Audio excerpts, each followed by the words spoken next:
Jeg hedder Tanja, jeg er 37 år, og jeg har været røgfri i snart 1,5 år. Jeg er født og opvokset her i blokken, så over det hele er der jo minder.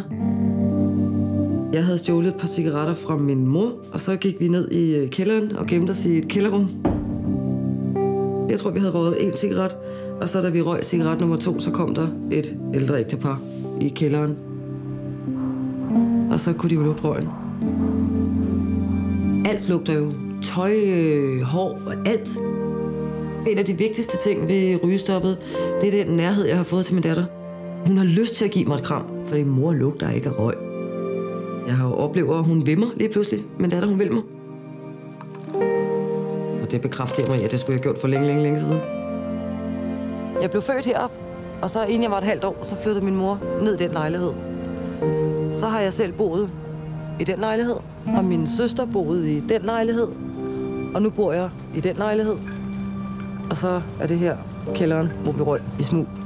Grunden til, at man ikke har lyst til at fortælle dem, det er jo, fordi man er så bange for at fejle. En af de gange, jeg stoppede med at ryge, der havde jeg sat et flag op på mit arbejdsplads, sådan som jeg kunne vise, at for hver dag det stod der, så røg jeg ikke.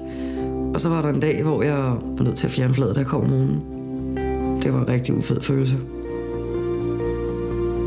Jeg har været på 3 rygestopkurser, så har jeg spist rygestoppiller på recept, og til sidst så var der bare rygestopkurset, som virkede for mig.